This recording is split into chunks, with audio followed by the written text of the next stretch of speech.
Hello नमस्कार, welcome to inculcate learning research aptitude Trueman की series की हम बात कर रहे हैं, यानी ट्रूमैन की बुक में जितना मेंशन है उतना मैं आप लोगों को करवा रही हूँ। मेथड्स ऑफ रिसर्च की आज बात करेंगे। लास्ट क्लास में हमने टाइप्स ऑफ रिसर्च की बात की थी, जिसमें मैंने आपको बताया था कि जो क्लासिफिकेशन मेंशन है वो टाइप्स और मेथड्स और उनमें कंफ्यूजन है, जो मैंने आपको क्लियर कर दिया था। फिर भी नहीं समझ आया हो तो पूछ लीजिएगा। This is presented by me Raveena. Videos informative लगे तो इनकलकेट लर्निंग को लाइक शेयर सब्सक्राइब कर दीजिएगा। मेथड्स ऑफ रिसर्च की बात करेंगे जी, जो इस बुक में मेंशन है। सबसे पहले तो क्वालिटेटिव और क्वांटिटेटिव ये इन्होंने मेंशन किया है। ऑल्दो मैंने आपको बताया था कि ये अप्रोच होते हैं कि आप जो है क्वांटिटेटिव तरीके से डाटा कलेक्ट कर रहे हैं या क्वालिटेटिव तरीके से कर रहे हैं, या फिर तीसरा था मिक्स्ड अप्रोच, जिसमें आप दोनों तरीकों से यानी क्वालिटेटिव डाटा भी कलेक्ट होता है और क्वांटिटेटिव डाटा भी कलेक्ट होता है। ठीक है, सो क्वालिटेटिव वर्सेस क्वांटिटेटिव, इसमें डिफरेंस क्या है या इनका मतलब क्या है वो हमें पता होना चाहिए। अगर हम देखें ऑब्जेक्टिव की बात करें तो क्वालिटेटिव में हम अंडरस्टैंडिंग पे, रीजंस पे या मोटिवेशन पे फोकस करते हैं। ठीक है, यानी कि कोई भी चीज अगर हो रही है तो वो क्यों हो रही है, क्या रीजन है। सो वो क्वालिटेटिव में इंटरव्यू हो गया, जैसे हर किसी का अपना पर्सपेक्टिव होगा। सो इंटरव्यू जो है वो क्वालिटेटिव का एग्जाम्पल हो गया, ऑब्जर्वेशन हो गया। बट क्वांटिटेटिव की बात आएगी तो वहां पे डाटा की बात आ जाएगी, क्वांटिटी की बात आ जाएगी कि मान लो कोई सैंपल आपने इकट्ठा किया कि अच्छा इतने परसेंटेज लोगों ने ये बोला, तो वो क्वांटिटी की बात कर रहे हैं हम यहाँ पे। ओके, तो इसको हम मेजर कर सकते हैं क्वांटिटेटिव को, ये बात ध्यान रखिएगा।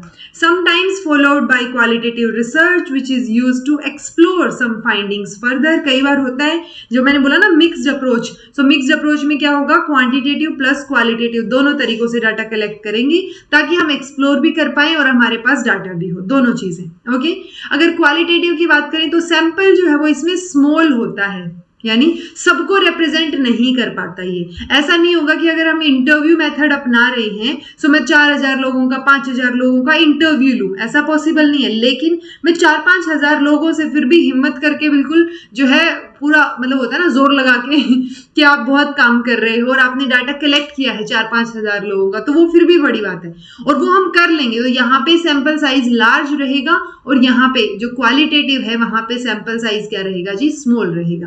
Okay, data analysis non statistical रहेगा क्योंकि डाटा है ही नहीं क्वांटिटी में, तो स्टैटिस्टिक्स से आप कैसे जो है मेजर करेंगे।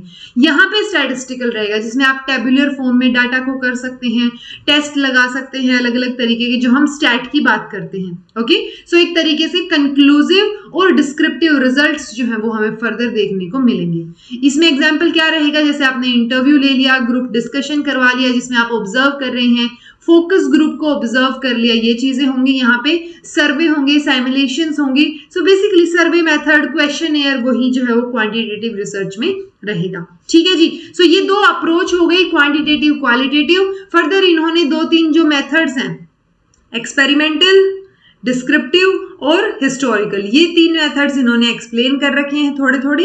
एक्सपेरिमेंटल में इन्होंने प्रॉपर जो होता है ना स्टेप वाइज कि क्या स्टेप्स रहेंगे वो इन्होंने मेंशन नहीं किए, जो मैंने आपको ऑलरेडी करवा रखे हैं। सो इस बुक में जो मेंशन है वो बता देती हूँ मैं कि एक्सपेरिमेंटल रिसर्च जो है उसमें ऑब्वियसली साइंटिफिक रहेगा ये सबसे ज्यादा। और साइंटिफिक बोल रहे हैं that means observation under controlled condition. मेरा मन करे मैं टेम्परेचर मेंटेन करने की कोशिश कर सकती हूँ लैब में, ठीक है, तो उन सारी सिचुएशंस को कंट्रोल कर सकती हूँ जो मैं चाह रही हूँ। सो हम कंट्रोल कर रहे हैं यहाँ पे, कंट्रोल्ड कंडीशन में हम ऑब्जर्व करके देख रहे हैं कि क्या रिजल्ट निकल के आएंगे।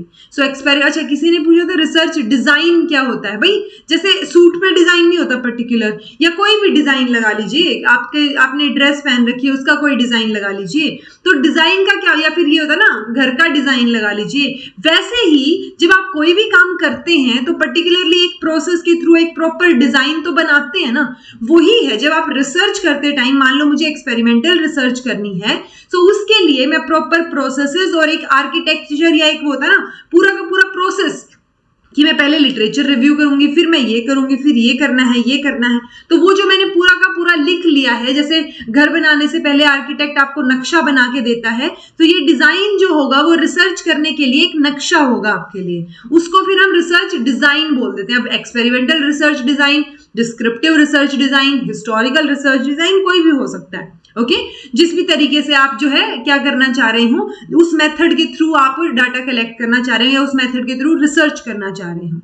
सो एक्सपेरिमेंटल रिसर्च डिजाइन्स जो हैं वो किस चीज से रिलेटेड हैं, किस चीज से कंसर्न्ड है कि क्या इफेक्ट रहेगा इंडिपेंडेंट वेरिएबल का डिपेंडेंट के ऊपर। सो वो इफेक्ट जो है वो एक्सपेरिमेंटल डिजाइन में हम देखते हैं। ओके, देन है जी डिस्क्रिप्टिव रिसर्च। डिस्क्रिप्टिव में मैंने आपको बताया था ये वाई पे फोकस नहीं करते कि क्यों हो रही है चीजें, ये फोकस करते हैं क्या है और कैसे हैं, तो वो डिस्क्राइब कर देते हैं, इसलिए हम रीजन को फोकस नहीं कर रहे। मान लो कोरोना की वजह से इतनी डेथ्स हुई, ठीक है, कोरोना, या फिर कोरोना के दौरान जो है इतनी डेड बॉडीज जलाई गई या इतनी डेड बॉडीज नहीं जला पाए, वो पानी में बहा दी गई, ठीक है।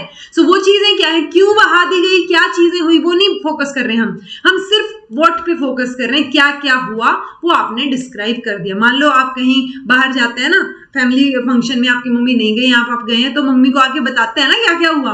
अब वहां पे ऐसा क्यों हुआ वो फिर भी ना पता हो, बट क्या हुआ जो आपने देखा वो आप आके जरूर बताएंगे। सो वो क्या वाली चीज है, जब आप डिस्क्राइब करते हैं, डिस्क्रिप्शन जो है देते हैं, तो वो डिस्क्रिप्टिव रिसर्च जो है वो हो जाएगी। एडवांटेजेस क्या क्या होंगे, आराम से डाटा कलेक्शन हो जाएगा क्योंकि हम ये फोकस कर रहे हैं कि क्या हो रहा है, ठीक है। वेरिएशंस जो होंगे वो देख सकते हैं, नेचुरल एनवायरनमेंट में डाटा कलेक्ट कर सकते हैं, जल्दी कर सकते हैं, सर्वे वगैरह या ऑब्जर्वेशन करके जल्दी हो जाएगा और चीप होगा। Forms basis for decision making, क्योंकि हमारे पास डाटा कलेक्ट हो जाएगा तो हमारे पास रीजनिंग रेडी हो जाएगी कि हम जो है क्या करना चाह रहे हैं, हमारा डिसीजन क्या है।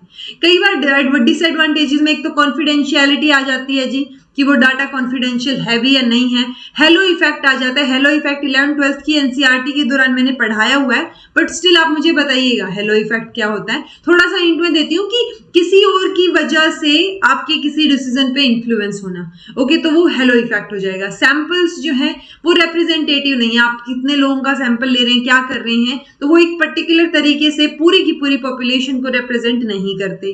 नो स्कोप टू लर्न कोज, तो कारण जानने का यहाँ पे स्कोप नहीं है, क्योंकि हम वाई पे फोकस कर ही नहीं रहे हैं, हम फोकस कर रहे हैं व्हाट के ऊपर, क्या हो रहा है उस पे फोकस हो रहा है, ठीक है।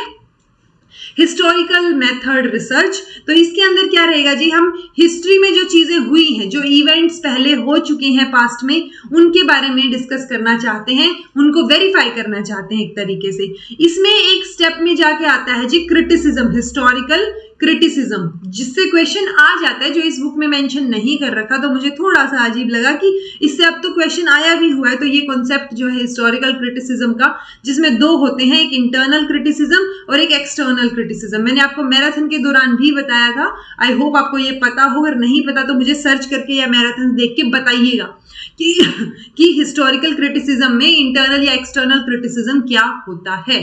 ओके, सो हिस्टोरिकल मेथड्स जो है रिसर्च की, वो एक सिस्टमैटिक एग्जामिनिंग होता है। एग्जाम होते किसके लिए, जो पास्ट में चीजें हो चुकी हैं, हिस्ट्री में जो चीजें हो चुकी हैं। It is not facts, dates या फिर a description of past events. इसमें डायनामिक अकाउंट होता है कि हम मान लो पर्सनालिटीज के आइडियाज जानना चाह रहे हैं, जैसे मान लो मुझे सावित्री बाई फुले के एजुकेशन से रिलेटेड आइडियाज पता करने हैं, तो मैं कौन सा रिसर्च करूंगी, मैं हिस्टोरिकल रिसर्च करूंगी, क्योंकि उन्होंने किसी न किसी इवेंट में, किसी न किसी जगह पे कुछ ना कुछ बोला होगा, तो मैं उनकी पूरी की पूरी पर्सनालिटी को असेस करूंगी। ओके, सो हिस्टोरिकल मेथड कंप्राइजेज टेक्निक्स या गाइडलाइंस जिसमें हिस्टोरियंस जो हैं वो यूज कर रहे हैं प्राइमरी सोर्सेज। तो हिस्टोरिकल उसकी जब बात आती है ना सोर्सेज की, तो सोर्सेज में दो चीजें आती हैं, एक होता है प्राइमरी और एक होता है सेकेंडरी, ऐसे भी लिखते हैं इनको, ठीक है। सो प्राइमरी सोर्स कौन से होंगे, जो डायरेक्टली कनेक्टेड होंगे। मान लो सावित्री बाई फुले ने काव्या फुले नाम की बुक लिखी, जिसमें उनकी क्या थी, पोएम्स थी, तो वो जो काव्या फुले है, अगर मैं उसमें से डाटा कलेक्ट कर रही हूँ या उसका रेफरेंस दे रही हूँ, तो वो प्राइमरी सोर्स होगा। लेकिन मान लो किसी और राइटर ने क्या किया, या किसी और रिसर्चर ने सावित्री बाई फुले के ऊपर रिसर्च की और ये प्राइमरी वाले सोर्सेज को यूज करके उन्होंने एक पेपर लिख दिया। अब मैं अगर उस पेपर को पढ़ के उसका रेफरेंस दे रही हूं, तो वो क्या हो गया जी, सेकेंडरी सोर्स हो गया। ओके, सो ये बात आपको पता होना चाहिए कि प्राइमरी और सेकेंडरी में फर्क क्या होता है। स्टेप्स क्या रहेंगे, आइडेंटिफाई करेंगे आप आइडिया को, टॉपिक को या रिसर्च क्वेश्चन को, कि आपने करना क्या है, किसके ऊपर रिसर्च करनी है। फिर आप बैकग्राउंड जानने के लिए लिटरेचर रिव्यू करेंगे। फिर जो रिसर्च का आइडिया है या क्वेश्चन है जो आपने यहाँ पे सोचा था, अब लिटरेचर रिव्यू के बाद आप उसको रीडिफाइन करेंगे कि मैं जो सोच के चल रही थी वो क्या होगा, मतलब रिफाइन करेंगे आप उसको और एक पर्टिकुलर स्टेटमेंट बनाएंगे यहाँ पे। फिर आप हिस्टोरिकल मेथड्स जो यूज करने आपने उनको डिटरमाइन करेंगे। आप आइडेंटिफाई करेंगे करेंगे जो आपके प्राइमरी और सेकेंडरी डाटा सोर्सेज हैं कि आपको डाटा कैसे कलेक्ट करना है। फिर आप इवेल्युएट करेंगे उस डाटा की ऑथेंटिसिटी और एक्यूरेसी। ये जो चीज है ना यहाँ पे, इसी को हम कई बार क्या बोल देते हैं, हिस्टोरिकल क्रिटिसिज्म।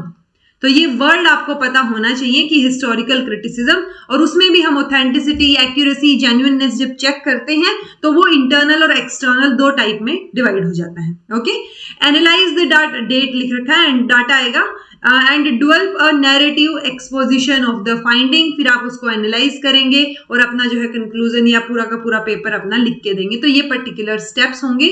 हिस्टोरिकल से मेजरली एक क्वेश्चन ही ज्यादा आता है, ये जो कि भाई क्रिटिसिज्म की बात कौन से मेथड में होती है, तो हिस्टोरिकल मेथड में होती है, जिसमें हम इंटरनल और एक्सटर्नल क्रिटिसिज्म की बात करते हैं। देन है जी क्या फायदे होंगे हिस्टोरिकल मेथड के, एडवांटेजेस क्या हैं। सो ये प्रेजेंट पे भी फोकस करेगा थोड़ा सा और फ्यूचर ट्रेंड्स पे भी, यानी पास्ट में क्या हुआ है वो देखना चाह रहे हैं ना हम, फिर हम उसको कंपेयर कर सकते हैं कि प्रेजेंट में क्या चल रहा है और फ्यूचर में क्या होने के चांसेस हैं अकॉर्डिंग टू द पास्ट वाले जो फैक्ट और डाटा हमने कलेक्ट किया है वो। ठीक है, it enables understanding of and solutions to temporary problems to be solved in the past. तो वो कंटेम्परेरी प्रॉब्लम्स जो कि हुई हैं पहले, उनको उनके सॉल्यूशंस प्रोवाइड करने की कोशिश करेंगे। Then it can eliminate the effects of की इंटरेक्शन विद इन अ कल्चर और सब कल्चर। तो जो जो इंटरेक्शंस होती हैं और उनका क्या फर्क हो रहा है, क्या इफेक्ट हो रहा है, वो चीजें भी हमें पता चलेंगी सोसाइटी के लेवल पे। It allows the re-evaluation of data in the relation of selected hypothesis, theories, generalisation. तो जो पास्ट में, मतलब जो पास्ट में चीजें हुई हैं और प्रेजेंट में हो रही हैं, उनको हम क्या कर सकते हैं, इवेल्युएट कर सकते हैं, जो हमने हाइपोथेसिस सिलेक्ट की है कि उसमें क्या रिलेशन निकल के आ रहा है। मान लो मैंने सावित्री बाई फुले के जो एजुकेशनल थॉट्स की बात की थी ना अभी, उनको मैं ये देखना चाह रही हूँ कि प्रेजेंट टाइम में उनका क्या रेलेवेंस है, तो वो काम के हैं, नहीं है, क्या चीजें हैं। सो वो क्या है, मैं कनेक्ट करना चाह रही हूँ उन चीजों को। Then permits investigation of topics and questions that can be studied in no other fashion. तो जो पहले की चीजें हैं जो शायद ना पढ़ी जाएं या पढ़ी गई हो, आप उन पे भी इन्वेस्टिगेट कर सकते हैं।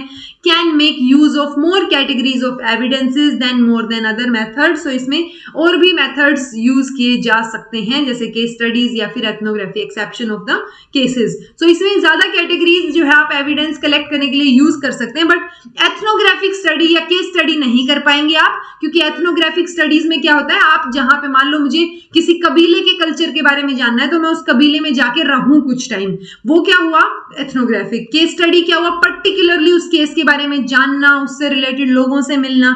अब क्या पता आप हिस्टोरिकल मेथड कर रहे हो और उनसे रिलेटेड, मान लो मैं सावित्री बाई फुले से रिलेटेड काम कर रही हूँ, तो मुझे पता है सावित्री बाई फुले अब नहीं रही, ठीक है, और भी बहुत सारे लोग जो शायद उनसे कनेक्टेड हो वो भी ना हो, तो केस स्टडी कैसे होगी ना उस पर्टिकुलर के, मतलब इन डेप्थ स्टडी। सो एक आधे एक्सेप्शन है, अदरवाइज ज्यादातर कैटेगरीज को हम यूज कर सकते हैं डाटा कलेक्शन के लिए।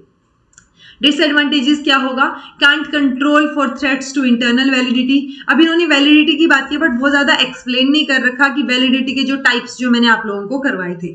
ओके, सो वैलिडिटी के लिए इंटरनल या एक्सटर्नल वैलिडिटी के जो थ्रेट्स हैं उनको हम कंट्रोल नहीं कर सकते।